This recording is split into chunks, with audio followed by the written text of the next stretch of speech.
మొదటి సమయాన్ని మీకివ్వటానికి, మీరు మాకు చూపినటువంటి కృపను బట్టి మీకెంతగానో వందనాలు, స్తుతులు, స్తోత్రాలు చెల్లిస్తున్నాను.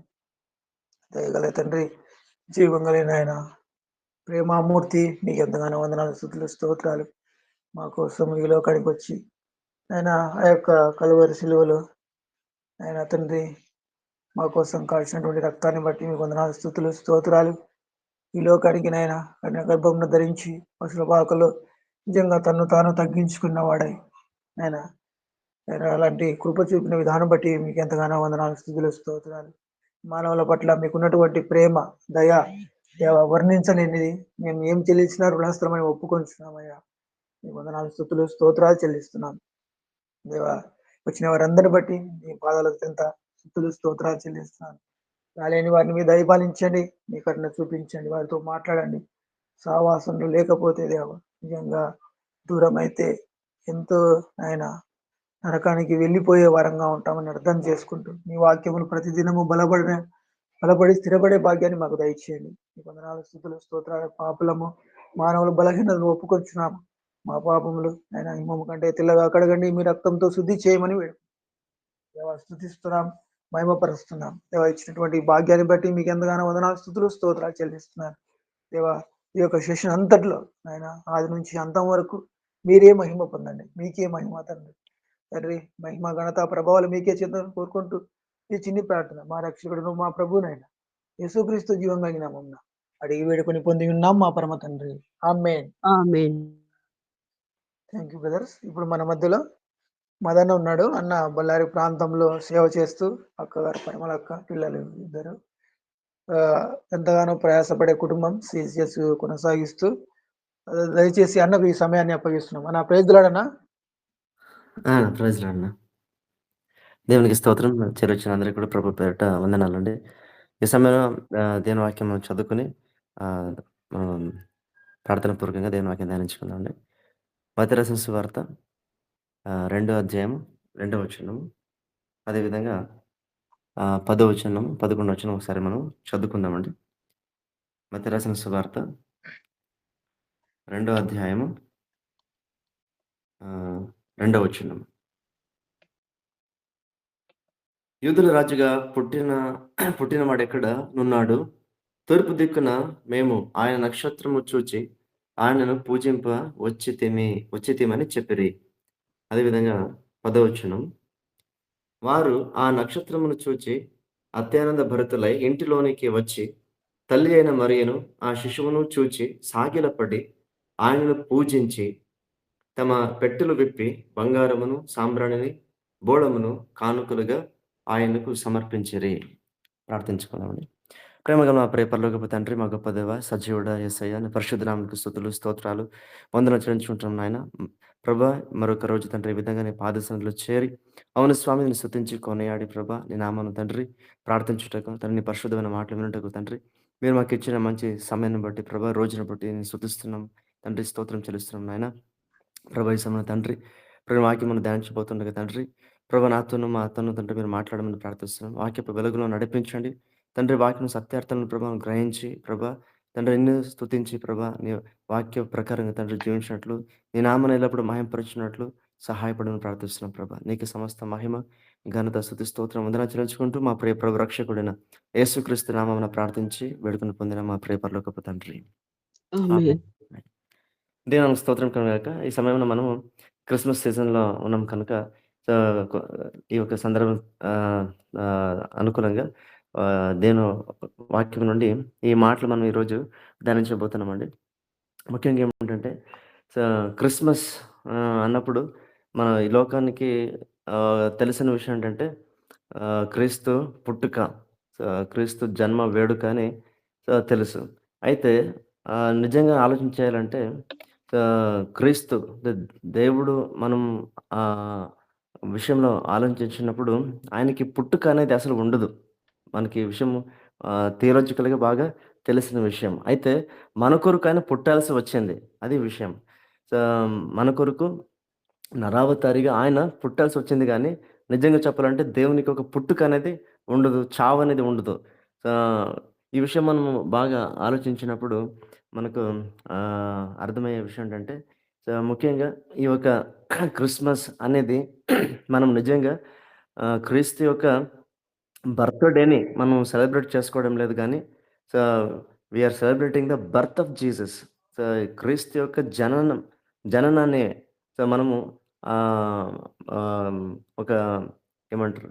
సో, ఆ యొక్క జననాన్ని మనం సెలబ్రేట్ చేస్తున్నాం. అంటే దేవుడు మన కొరకు ఆయన మనిషిగా సో, ఈ లోకానికి వచ్చాడన్న సందర్భాన్ని మనము తీసుకొని దేవుని నామాన్ని ఘనపరచాలనే ఉద్దేశ్యంతో ముఖ్యంగా ఆ సువార్తను ఇతరులకు ప్రకటించాలన్న ఒక ప్రధానమైన ఒక ఉద్దేశ్యంతో మనం క్రిస్మస్‌ని జరుపుకోవడం సాధారణంగా మనం చూస్తాం. ఆ రోజు ప్రతి ఒక్క చర్చ్‌లో కూడా ఆరాధన అనేది మనము కలిగి ఉండడం మనకు సహజంగా మనకు ఆహ్, తెలిసిన విషయం. ముఖ్యంగా మనం గమనించినట్లయితే ఆ క్రిస్మస్ అనే వర్డ్ గూడా మనం ఆలోచించేస్తే అది క్రీస్తు యొక్క జననం అనే ఒక ఏమంటారు? ఆ ఒక అర్థం ఇచ్చే ఒక పదం అసలు కానే కాదండి. క్రీస్తు యొక్క జననం ఆహ్, ఒక అర్థం అక్కడ చూడం. సాధారణంగా వేరే ఒక జననం ఈ లోకంలో ఆచరించడం మనకు బాగా తెలుసు కదా! దానికి ఏమని పేరు పెడతారు? జయంతి. ఇప్పుడు గాంధీ జయంతి, అంబేడ్కర్ జయంతి. ఈ విధంగా అక్కడ ఒక మెయిన్‌గా ఫోకస్‌గా ఒక జననం గూర్చి బర్త్‌డే అనే ఒక మీనింగ్ వచ్చేటట్లు అక్కడ వాళ్ళు ఉండడం, జరపడం చూస్తున్నాం. అయితే క్రీస్తు ఒక విషయానికొచ్చినప్పుడు we are not celebrating the birthday. So, అయితే సో, ఇది మనం ఒక్కసారి గమనించాలి. అక్కడ తేడా ఒక వ్యత్యాసము మనం అక్కడ కనుగొనగలమండి. సో, ముఖ్యంగా ఇక్కడ గమనించాల్సిన విషయం ఏంటంటే, సో, చూడండి ఒక వర్డ్ చూడండి. క్రిస్మస్ అన్నప్పుడు అక్కడ 2 పదాలున్నాయి. క్రైస్ట్ తర్వాత మాస్. యాక్చువల్లీ మాస్ అంటే ఆరాధించడం, ఆరాధన అనే ఒక మీనింగ్ వస్తదండి. అంటే క్రీస్తును ఆరాధించడం క్రిస్మస్ అని మనకు ఇక్కడ బాగా తేటగా అర్థమవుతుంది. అంటే క్రీస్తు జననం ఇక్కడ అంటే ఆ జననం ఆచరించడం కాదు కానీ క్రీస్తును ఆరాధించడం. ఈరోజు చదువుకున్న వాక్య భాగంలో కూడా మనం ఏం చూస్తున్నాం. సో, ఆ ముగ్గురు జ్ఞానులు వచ్చి ఏం చేశారు అంటే, సో, క్రీస్తుని వారు ఆరాధించారు. సో, అంటే మన జీవితంలో ఆలోచించినట్లయితే సో, ఓన్లీ డిసెంబర్ 25థ్ మాత్రమే మనకొక పండుగ కాదు. ఆ విధంగా మనము ఆహ్, ఆ ఆత్మీయకంగా ఆధ్యాత్మికంగా మనం ఆలోచించేసినప్పుడు మనకు తేటగా అర్థం విషయం ఏంటంటే, ప్రతిరోజు కూడా మనం క్రీస్తుని ఆరాధిస్తున్నాము అంటే, ప్రతిరోజు కూడా మనకు పండుగనే. అది నిజమైన పండుగ. సో, ఆహ్, ఎవరైతే దేవుణ్ణి ఆయన ఇక్కడ గుర్తెరిగి తమ జీవితంలో ఆయన్ని దేవుడిగా గ్రహించి, సో, ఆయన్ని ఎవరైతే ఆరాధిస్తారో, ప్రతి ఒక్క ఆరా ఆరాధించే ప్రతి ఒక్క రోజు కూడా, ప్రతి ఒక్క క్షణము కూడా అది నిజమైన ఆరాధన, నిజమైన పండుగ. మనం బైబిల్‌లో పండుగ గురించి మనం ఆలోచన చేసినప్పుడు ఒక మాట చూస్తాం కదండీ! ఒక పాపి దేని వైపు తిరిగి, ఆయనే దేవుడని గుర్తెరిగి రక్షింపబడితే పరలోకంలో గొప్ప గొప్ప పండుగ దేవదూతలు మధ్యన ఒక గొప్ప పండుగని మనం దేవుని వాక్యం కూడా మనం చూస్తాం. అంటే ఒక వ్యక్తి దేవుని గుర్తించడమే నిజమైన సంతోషం, నిజమైన వేడుక, నిజమైన పండుగ అనేది మనం గమనించాలి. సో, కాబట్టి ఏదో ఒక ఆచారంగానో, ఒక సంప్రదాయంగానో క్రిస్మస్ వచ్చింది, యేసుప్రభు పుట్టాడని ఆచరించడం అది నిజం కాదు. నిజమైన పండగ కాదు. స అది అర్థవంతమైన విషయం కాదండి. సో, నిజమైన అర్థవంతమైన పండుగ అనేది, వేడుక అనేది అసలెప్పుడు జరుగుతుంది వ్యక్తి జీవితంలో అంటే, దేవుణ్ణి తన జీవితంలో గుర్తించినప్పుడు, దేవుణ్ణి తన జీవితంలో తెలుసుకున్నప్పుడు. అది నిజమైన పండుగ. అది ఎప్పుడైతే దేవుణ్ణి తెలుసుకొని ఆరాధిస్తారో అది పండుగ. సో, ఒక బర్త్‌డేని సెలబ్రేట్ చేసుకోవడం పండుగ అసలు కాదు. బైబిల్‌లో మీరు గమనించినట్లయితే చూడండి. సో, ఎక్కడ కూడా ఒక బర్త్‌డేని సెలబ్రేట్ చేసుకోవాలని దేవుడు ఆజ్ఞాపించలేదు. ఇది మనం ఆహ్, బహు ఆహ్, ఈ విషయాన్ని చానా జాగ్రత్తగా మనం ఆలోచించాలి. చూడండి, మనం పాత నిబంధనలో గమనించినట్లయితే ఈ బర్త్‌డే సెలబ్రేషన్ అనేది ఎవరి ద్వారా వచ్చింది? ఎవరు అసలు జరుపుకుంటున్నారంటే అన్యులు ముఖ్యంగా. అన్యులైన రాజులు జరుపుకున్నారు. మీరు గమనించొచ్చు ఆదికాండంలో యోసేఫ్ కాలంలో అక్కడ చూసాం. ఐగుప్తు రాజు సో, తన బర్త్‌డేని జరుపుకునే సందర్భంలో ఆయన ఆ రోజు ఆ చెరసాల్లో ఉన్న పానదాయకుడు, తర్వాత ఆ భక్షకరుడు విషయంలో చూసాం కదండీ. సో, ఇద్దరికి ఆ రోజు చెరసాల నుంచి బయటికి తీసుకొనొచ్చారు. పానదాయకుడికి మరలా పోస్ట్ వచ్చింది. అయితే భక్షకరుడు ఆహ్, స స సంహరించబడ్డాడు. అక్కడ అది ఏ సందర్భం అంటే ఆహ్, ఐగుప్తు రాజు యొక్క పుట్టినరోజు జరుపుకునే ఆ సందర్భం. అది అక్కడ జరిగింది. అదేవిధంగా క్రొత్త నిబంధనలు మనం చూసినట్లయితే రోమా చక్రవర్తి కాలంలో, రోమ సామ్రాజ్యపు కాలంలో కూడా అన్యులు అంటే హేరోదు రాజు ఆయన కూడా తన పుట్టిన వేడుకను జరుపుకునే రోజు వచ్చినప్పుడు అక్కడ చూసాం కదండీ! యోహాను విషయంలో అక్కడ జరిగిన ఒక సంఘటన. ఆహ్, యోహానుకు బాప్తిసం యోహానుకి ఎవరైతే వ్యతిరేకంగా ఉ ఉ ఉన్నారో ఆ స్త్రీ ఒక పన్నాగం పన్ని ఆ రోజే సో తన కూతురు ద్వారా సో ఏం చేసింది? తన పగను తీర్చుకున్నట్లుగా అక్కడ మనం చూస్తాం. అంటే అక్కడ కూడా విషయం ఏంటంటే అన్యుడైన రాజు తన బర్త్‌డేని సెలబ్రేట్ చేసుకున్నాడు. అయితే మీరు గమనించినట్లయితే బైబిల్ ఎక్కడ కూడా ఆహ్, ముఖ్యంగా ఇజ్రాయెల్ ప్రజలు, యెహూద్యులు తమ బర్త్‌డేని జరుపుకున్నట్లు ఎక్కడ మనం చూడము. యూదా రాజులు గాని, ఇజ్రాయెల్ రాజులు గాని, రాజుల గ్రంథం మీరు చదివి చూడండి. అక్కడ ఎక్కడ కూడా వారు తమ బర్త్‌డే విందు చేసుకున్నట్ల లేనే లేదు. దేవుడు అది విధించలేదు తన బిడ్డలకు, తన ప్రజలకు. సో, బర్త్‌డేని సెలబ్రేట్ చేసుకోవడం అనేది ఒక ప్రధానమైన ఒక ఇంపార్టెన్స్‌ని ఇవ్వలేదసలు. ఆహ్, చెప్పాలంటే ఇంపార్టెన్స్ ఇవ్వలేదు.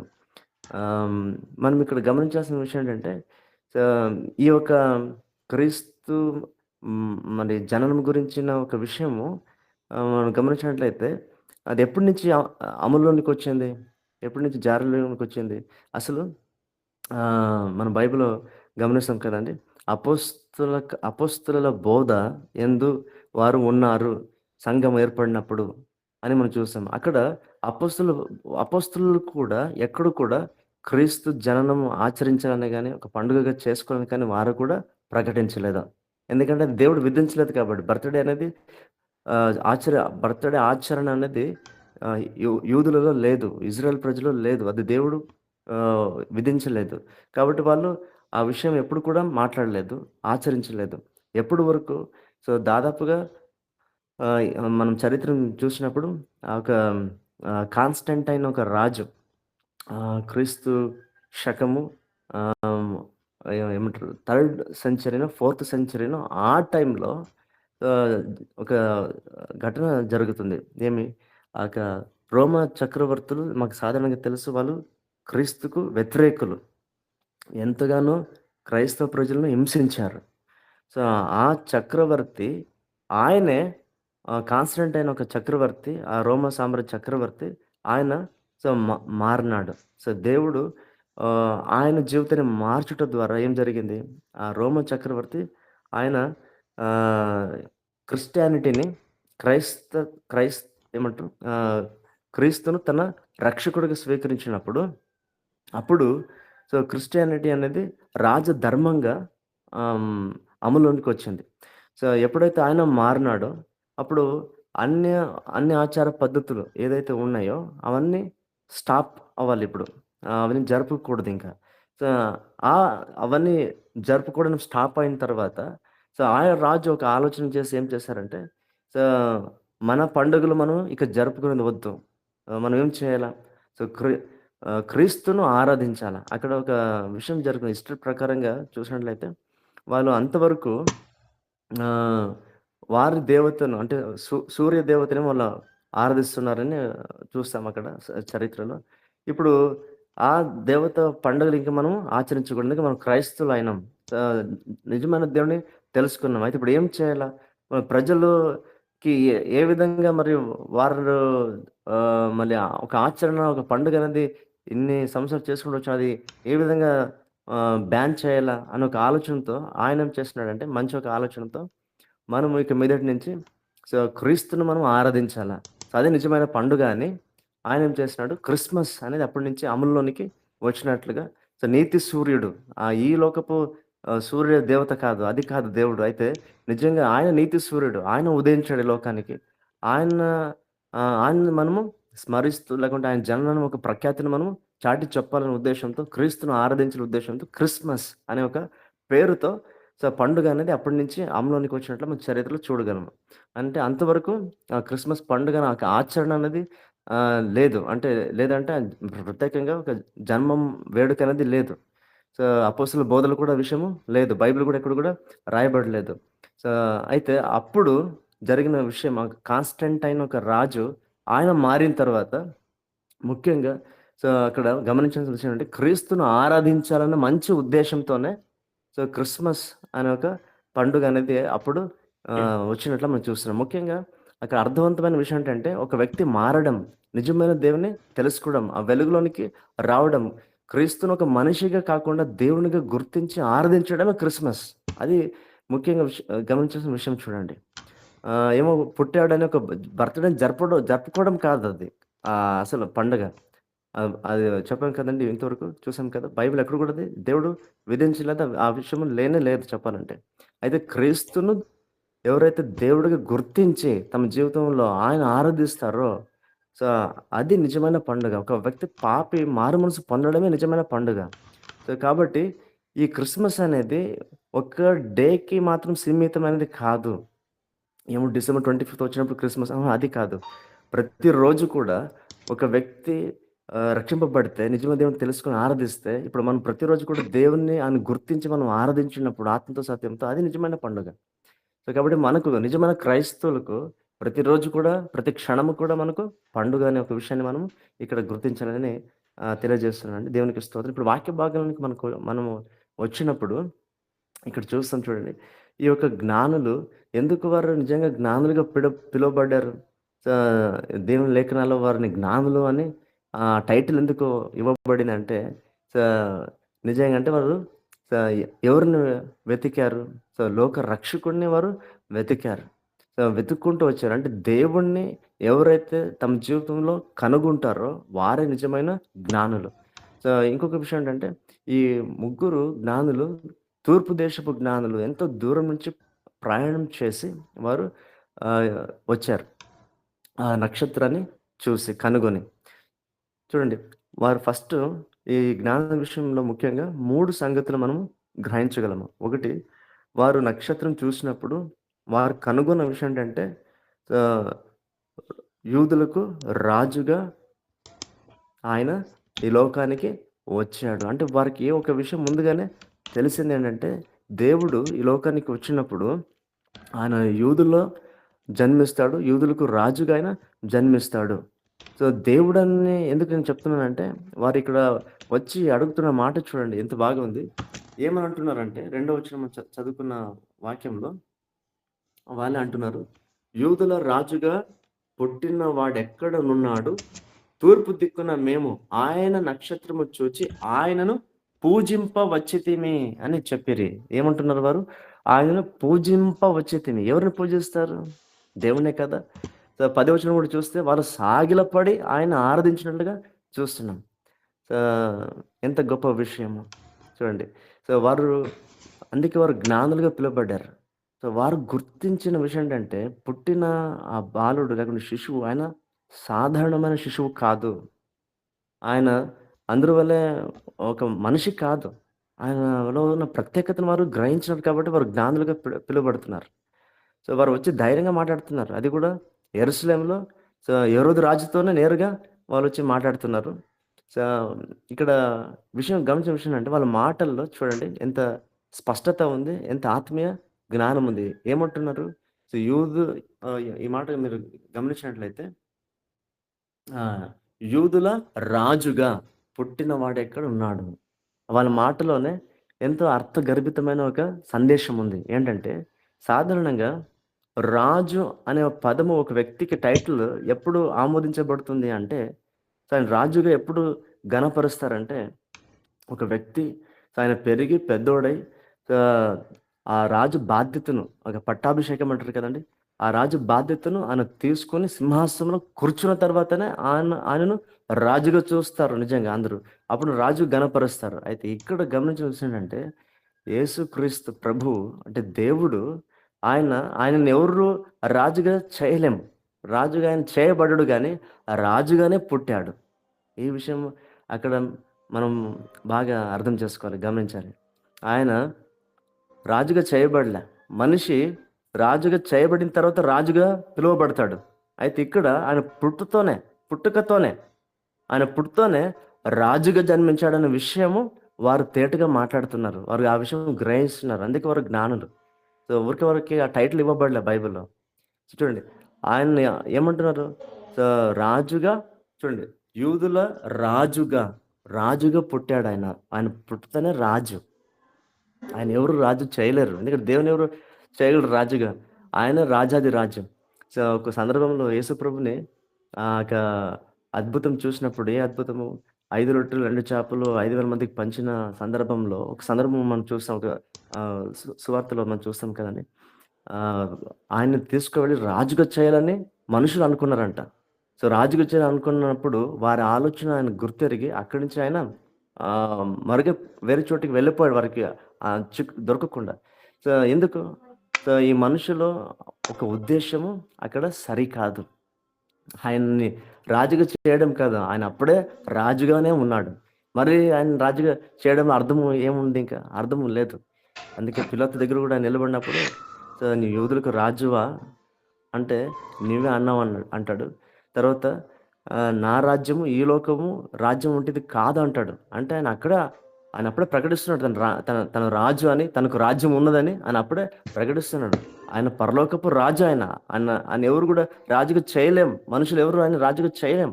ఆయన ఆల్రెడీ రాజు. సో రాజుగానే పుట్టాడు. సో చూడండి, ఆ విషయం జ్ఞానులు గుర్తించారు. అందుకే వాళ్ళు అంటున్నారు, యూదులకు రాజుగా పుట్టినవాడు ఎక్కడ ఉన్నాడు? ఆయనను పూజింపవచ్చుతిమి. చూడండి, ఆయన ఘనపరచవచ్చుతిమి. సో దేవునికి స్తోత్రం. సో ఈ విషయము మనం ఇక్కడ అర్థం చేసుకోవాలి. తర్వాత వారు మొట్టమొదటి విషయం ఏంటంటే, ఆ నక్షత్రం చూసినప్పుడు ఆయన పుట్టాడు అని వారు తెలుసుకున్నారు. అంతకు మాత్రం వారు ఆగలేదు. రెండోది ఏమంటే, వారు సిద్ధపడి ప్రయాణం ప్రారంభించినారు, జర్నీ ప్రారంభించినారు. సో నక్షత్రం చూసుకుంటూ చూడండి, వారు వచ్చి యేసయ్యను కనుగొనే లోపు ఒక దేశం నుంచి, తమ తూర్పు దేశం నుంచి వచ్చేలోపు సాధారణంగా అక్కడ అంచనా ఏమిటంటే 2 years పట్టింది.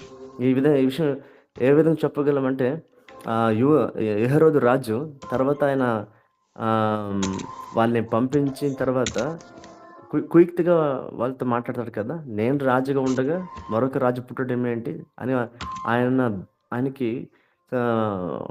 భయమేసింది.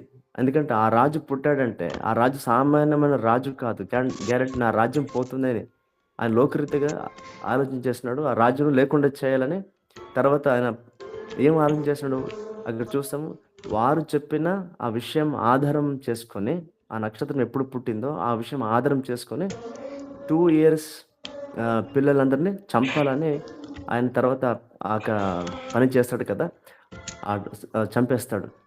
అంటే 2 years అని ఎందుకు తీసుకున్నాడు అంటే, ఆ నక్షత్రం పుట్టిన కాలానికి వీళ్ళు వచ్చి అంటే జ్ఞానులు వచ్చి మాట్లాడిన సమయానికి వాళ్ళు వెళ్ళిన తర్వాత ఆ క్యాలిక్యులేషన్ ఆ విధంగా చేసి అక్కడ 2 years అని విషయం ఆయన తీసుకొని వస్తాడు.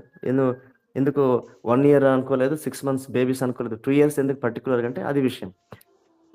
అంటే ఇక్కడ మనం గమనించే విషయం ఏంటంటే, అంత దూరం నుంచి వారు ఏ విధంగా 2 years పట్టింది అంటే, దాదాపుగా వారు ఎట్లా అంటే ఎట్లా రిస్క్ తీసుకొని ఉండొచ్చు. సో ఈ రోజు ఉన్నట్లు ఆ రోజుల్లో ఫెసిలిటీస్ లేవు. సో ఈరోజు అనుకుంటే గంటల్లో ఒక దేశం నుంచి మరొక దేశానికి వెళ్ళిపోవచ్చు. అయితే ఆ రోజుల్లో ఆ విధమైన ఫెసిలిటీస్ లేవు. ఒంటెల మీద రావాలా. సో ఆ 2 years వారు ఎక్కడ బస చేస్తూ వచ్చారో తెలియదు. సో చూడండి, అయితే వారిలో ఉన్న ఒక తపన ఆ రాజును చూడాలా, ఆ రాజును ఆరాధించాలా. చూడండి ఎంత దూరమైనా సో వారు జర్నీ చేయగలిగారు. అవునండి, నిజంగా ఒక వ్యక్తి తన హృదయంలో దేవుని ఆరాధించాలని ఒక తపన ఏర్పడినప్పుడు, దావీదు అంటాడు కదా, ఒక డీర్ తెలుగులో ఏమంటారు, జింక నీటి వాగు కొరకు దప్పిగొనుచున్నట్లు నేను నీ కొరకు దప్పికొంటాను అంటాడు. అంటే ఒక వ్యక్తికి దేవుని గురించిన దాహం ఉన్నప్పుడు సంఘం అనేది, ఆరాధన చోటు అనేది ఎంత దూరం ఉన్నా అది దగ్గరగానే ఉంటుంది. ఒక వ్యక్తి హృదయంలో దేవుని గురించిన ఆ తపన లేదంటే, ప్రక్కనే సంఘం ఉన్నా గూడా ఆ వ్యక్తికి దూరంగానే ఉంటుంది. రాలేడు. ఏమన్నా మాట్లాడితే నాకు టైం లేదండి, అది అండి, ఇదండి అని సాకులు చెప్తారు. సో, అయితే ఇక్కడ గమనించిన విషయం ఏంటంటే, ఒక వ్యక్తి హృదయంలో దేవుని పట్ల ఉన్న ఆ ఒక ఆలోచన ఉంటే, ఆయనకి అసలు దూరం కాదది. హ్మ్. ఎంత దూరమైనా ఆయన వస్తాడు దగ్గరికి, దేవుని సన్నిధికి. సో, ఆ విషయం ఇక్కడ జ్ఞానుల విషయంలో మనం నేర్చుకోగలం. సో, వాళ్ళు అంత దూరం నుంచి అన్ని రోజులు పయనం చేసి వచ్చి, తర్వాత మనం ఏం చేస్తాం, వాళ్ళకి తెలిసిపోయింది. ఈ రాజు లోకరీతైన రాజు కాదు. ఈయన ఇక్కడ పుట్టలేదు. ఈ యొక్క లోకపు రాజు ఇంట్లో ఆయన ఇక్కడ లేడు. ఇక్కడ పుట్టలేదు. అయితే మరి ఏం చేయాలి? సో, బయటకొచ్చినప్పుడు మళ్ళీ పైన చూసారు. ఆ నక్షత్రం చూసారు. సో, రాంగ్ ప్లేస్‌కి వెళ్ళినారు. వారికి అర్థమైంది. సో, ఇప్పుడు రైట్ ప్లేస్ కనుగోల. సో, మళ్ళీ వాళ్ళకి అర్థమైంది ఏం విషయం అంటే, ఓహ్! అప్పుడు వాళ్ళు మతికి చేసుకున్నారు. ఆ నక్షత్రం చూసుకుంటూ ఇంతవరకు వచ్చాం కదా! ఇక్కడికొచ్చినప్పుడు కొంచెం వాళ్ళు డైవర్ట్ అయినారు. సో, బహుశా వాళ్ళు అనుకున్నారేమో, రాజు అంటే మరి రాజగృహంలో పుట్టింటాడు కదా! యెరూషలేములో హేరోదు రాజు ఉన్నాడు. ఇక్కడే ఉండొచ్చని వారు అనుకుని వెళ్లారు. అయితే వారికి అర్థమైన విషయం ఏంటంటే, ఆయన ఈ లోకపు రీతి అయిన రాజు కాదు. సో, తెలుసుకున్నారు. ఆయన మరో చోట ఉన్నాడు. అంటే ఆయన పుట్టిన స్థలం కనుగొనంటే మరి దేవుడు చూపించిన ఆ నక్షత్రాన్నే ఫాలో చేయాలని అర్థం చేసుకొని బయటకొచ్చి మళ్ళీ పైన చూసారు. ఆ నక్షత్రం అక్కడే ఉంది. నక్షత్రం మరి వారిని నడిపించింది. ఎక్కడికి? సీదా బెత్లెహేముకు. సో, అక్కడ మనం చూసాం 10వ వచనంలో వారు నేరుగా ఆ ఇంటికి వెళ్లి, ఆ ఇంటిలోనికి వెళ్లి అనే ఒక మాట మనం చూస్తాం. వారు ఆ నక్షత్రం 10వ వచనం, వారు ఆ నక్షత్రమును చూచి అత్యానంద భరితులై ఇంటిలోనికి వచ్చి ఏమండి? యేసయ్య పుట్టింది సత్రంలో కదా! ఇక్కడ ఇల్లు అని రాయబడిందని మళ్ళీ ఒక ప్రశ్న మనకు రావచ్చు. ఆయన పుట్టినప్పుడు ఖచ్చితమే నిజమే సత్రంలో పుట్టాడు. అయితే ఈ జ్ఞానులు వచ్చే సమయానికి దాదాపుగా 2 ఇయర్స్ పట్టింది కదా! అప్పటికైనా 2 ఇయర్స్ బాలుడు. సో, కాబట్టి వారు సో, ఇప్పుడు సత్రంలో లేరు. ఒక ఇంట్లో ఉన్నారు బెత్లెహేంలో. సో, అక్కడ అందుకే ఇల్లు అని రాయబడింది. బైబిల్‌లో ప్రతి ఒక్క మాట కూడా పరిశుద్ధాత్మ దేవుడు ఖచ్చితంగా రాయించాడు. మనం ఆలోచించాలని రాయించాడు. ఆలోచించినప్పుడు మన ఆత్మీయ సత్యాలు మనకు బాగా తేటగా అర్థమవుతాయండి. సో, కాబట్టి ఆ ఇంట్లోనికి వెళ్ళి అక్కడ వారు ఏం చేశారు చూడండి. సో, తల్లి అయిన మరియను ఆ శిశువును చూచి సాగిలపడి ఆయనను పూజించి ఇక్కడ ఆయనను కనుగొన్నప్పుడు వారు ముఖ్యంగా అత్యానంద భరితులయ్యారు. తర్వాత ఆ ఇంట్లోనికి వెళ్లారు. ఆయనని కళ్ళారా చూచారు. ఫస్టు నక్షత్రం చూసి ఆయన పుట్టాడని వారు తెలుసుకున్నారు. అంతకి వారు అక్కడికి ఆగలేదు. వారు అంత దూరం ప్రయాణం చేసి వచ్చి తర్వాత వారిని కళ్ళారా చూసారు. వారు చూసిన తర్వాత చూసాంలే అని అక్కడికి వారు ఆగలేదు. తర్వాత ఏం చేశారు వారు? వారు సాగిలపడ్డారు. ఎందుకు? ఆయన ఆరాధించాలని. ఆయన ఎవరో వారు తెలుసుకున్నారు కాబట్టి, సో, ఆయన ఆరాధించాలని సాగిలపడి, సో, వారు గౌరవపూర్వకంగా రాజు అన్నప్పుడు రాజు దగ్గరికి ఎట్లా వెళ్తారు? కానుకతో వెళ్తారు. ఆ కానుక ఏం సూచిస్తుంది? ఆయన్ని గౌరవించడం. ఇక్కడ వీరు తమ గుప్పిలు విప్పి సో, వారు ఆ రాజుకు వారు కానుకను అర్పించారు. సో, ఏం కానుకను అర్పించారో గూడా బైబిల్‌లో క్లియర్‌గా ఆ మాట రాయబడిందండి. ఆహ్, బంగారమును, సాంబ్రాణిని, బోళమును కానుకలుగా ఆయనకు సమర్పించిరి. వారు సమర్పించిన కానుకలో కూడా ఒక సందేశం ఉంది కదండీ! ఆహ్, బంగారం అనేది ఆయనకు అధికారానికి, రాజుకు ఒక గుర్తుగా వారు ఆయన రాజుగా వారు ఘనపరిచారు. తర్వాత ఆ ఒక ఆహ్, సాంబ్రాణి అనేది మనం పాత నిబంధన కాలం చూస్తే దేవుని సన్నిధిలో ధూపం ఎ ఎస్తుంటారు కదా! ఆయన ఆరాధించే విషయంలో. అంటే ఇక్కడ సాంబ్రాణి ఏం సూచిస్తుంది? ఆయన దేవుడుగా వారు గుర్తించి ఆయన ఘనపరిచారు. ఆయన రాజు మాత్రమే కాదు. ఆయన దేవుడు. తర్వాత బోళం.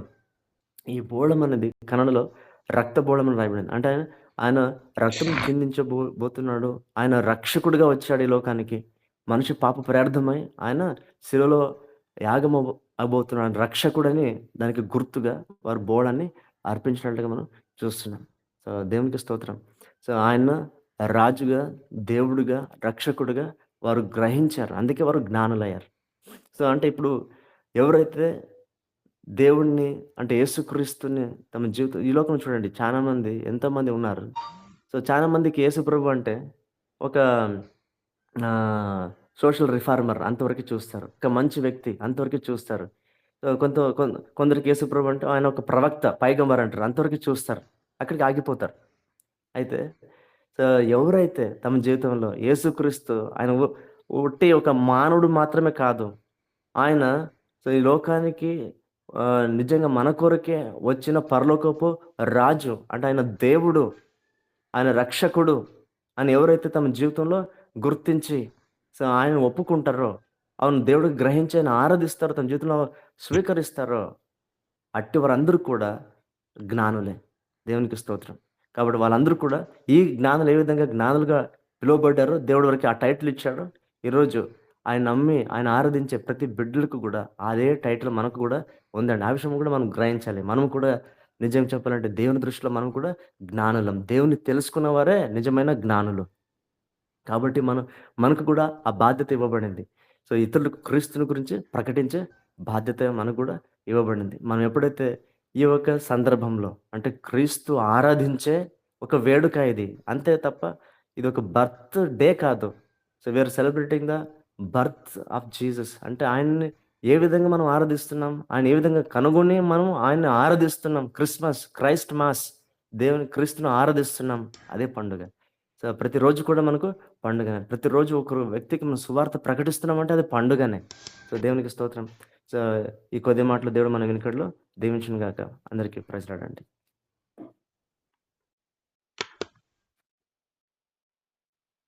థ్యాంక్ యూ అన్న. చక్కటి వాక్యాన్ని అందించినటువంటి మధు అన్నకు ప్రభు నామమున వందనాలు తెలియజేస్తూ ఉన్నాను. నిజమే కదండి, అన్న పంచుకున్న విధంగా క్రీస్తు యొక్క జననం నిజంగా సమస్త మానవాళికి అది ఎంతో ఆనందించే విషయం. కానీ ఎవరైతే క్రీస్తును నిజంగా సొంత రక్షకునిగా అంగీకరిస్తారో, నిజంగా వారి యొక్క హృదయాల్లో క్రీస్తు యొక్క జననం అనేది ఎంతో అవసరం ఈ లోకంలో. క్రీస్తు లేని జీవితము వ్యర్థం కదండి. నిజంగా ఆ యొక్క హేరోదు రాజు విషయంలో చూసినప్పుడు తను ఈ లోకపరంగా ఆలోచించాడు కానీ నిజంగా ఒక క్రీస్తు ఒక రాజు జన్మించినాడు అనే విషయాన్ని తను ఆలోచించకుండా నిజంగా ఆ యొక్క 2 సంవత్సరాల పిల్లలు ఉన్న వారిని వధించడం ఎంత నిజంగా బాధ కదా! ఎంత బాధపడింటారో వాళ్ళ యొక్క పేరెంట్స్, తల్లిదండ్రులు. ఒక బాబు చనిపోతేనే ఎంతో వేదన ఉంటది. అలాంటి ఎవరైతే ఏ ఇంట్లో అయితే ఉన్నారో ప్రతి ఒక్క ఇంట్లో కూడా ఆ యొక్క వేదన కదా! దీన్ని బట్టి మనం ఆలోచించినప్పుడు సాతాను యొక్క పన్నాగాలు, క్రీస్తుని ఈ లోకంలో ఎన్నో నిజంగా ఆయన శ్రమలు అనుభవించినట్లుగా కూడా మనం చూస్తాం. కాబట్టి ఆయన్ను అదేవిధంగా గొల్లలు కూడా ఆయన ఎంతగానో ఆరాధించినట్లుగా మనం ఏ విధంగా దేవుని ఆరాధిస్తున్నాం. నిజంగా అంతే కదా! హృదయపూర్వకంగా ఆయనను ఆరాధించేవారు ఆత్మతోను, సత్యముతోను ఆరాధించేవారని కూడా బైబిల్ మనకు తెలియజేస్తుంది. మనము ఒక క్రీస్తును నమ్ముకున్న పిల్లలుగా, విశ్వాసులుగా దేవుని ఏ విధంగా ఆరాధిస్తున్నాము? అసలు ఆరాధిస్తున్నామా? ఆరాధించడానికి మనము టైం ఉందా? టైం దొరికినా మనం ఆరాధించలేక వెనకబడుతున్నామా? అనే విషయాన్ని ఉదయకాల సమయంలో మనం పరీక్షించుకోవాల్సినటువంటి వారమై ఉన్నాం. నిజంగా వారు ఎంతగానో ఆనందించారు దేవునిలో. అటువంటి ఆనందం మనం ఈరోజు ఆనందిస్తున్నామా? మన యొక్క ఫిజికల్ నీడ్స్‌ని బట్టి దేవుని సన్నిధిలో బాధపడుతున్నాం గానీ, నాకు క్రీస్తు ప్రభువారు ఇది ఇవ్వలేదు, అది ఇవ్వలేదు గాని ఆత్మీయంగా దేవునిలో ఉంటూ కదా! ఉన్నా లేకున్నా దేవునిలో మనము ఆనందించే పిల్లలుగా ఉన్నప్పుడే ప్రభు మనల్ని ఎంతగానో ఆశీర్వదించే వాడుగా ఉంటున్నాడు. కాబట్టి ఉదయకాల సమయంలో మనం ఆరాధించే విషయంలో మనల్ని ఆయన పని చేసే విషయంలో, తర్వాత ఆయనను సంతోషపెట్టే విషయంలో ఇవన్నీ కూడా మనం చూసినప్పుడు ఎన్నో ఆటంకముల ద్వారా ఆయన ఈ లోకానికి రావటం, తాను తగ్గించుకొని పశువుల పాకలో జన్మించడం. నిజంగా ఇవన్నీ చూసినప్పుడు ఒక ప్రణాళిక ప్రకారం దేవుడు ఈ లోకానికి రావడం మనం చూస్తాం. కాబట్టి ఇలాంటి కృప మనకు దేవుడు దయచేలాగున ప్రార్థించుకుందాం. గ్రూప్‌లో పంపబడినటువంటి విషయాలు గ్రూప్‌లో చేర్చబడ్డాయి ప్రార్థనాంశాలు. దాంతో పాటు మనం నిన్న అక్క చెప్పినట్టుగా సిస్టర్ యొక్క ధన్య గురించి, తన హోల్ హార్ట్ సర్జరీ గురించి దయచేసి పాప గురించి జ్ఞాపకం చేసుకుందాం. అరుణ్ యొక్క ఎగ్జామ్ గురించి కూడా ప్రార్థిద్దాం. తర్వాత గ్రూప్లో నార్థన్ మిషనరీ గురించి, తర్వాత మనకు మిషనరీలకు మనకు సహాయం చేయాలనుకుంటున్నాం కదా 20 తేదీ లోపల, దయచేసి దాని గురించి. తర్వాత మనకు చైన్ ప్రేయర్ ఉంది ఈ సాటర్డే, కాబట్టి దాని గురించి కూడా జ్ఞాపకం చేసుకుంటూ గ్రూప్లో ఉన్న ప్రార్థన అంశాలు ప్రతి ఒక్కరు 3 పాయింట్ చేసినట్లయితే మిగతా వారికి మనం సమయం ఇచ్చిన వారు అవుతాం. దయచేసి ఎవరైతే ప్రార్థన చేయడానికి వెనుకబడుతున్నారో దయచేసి వారు ప్రార్థించవలసిందిగా, సమయం ఉదయకాలం ఎంతో విలువైనది కాబట్టి దాన్ని సద్వినియోగం చేసుకుంటూ ప్రార్థించవలసిందిగా మనవి చేస్తున్నాను. Thank you. Praise the lord.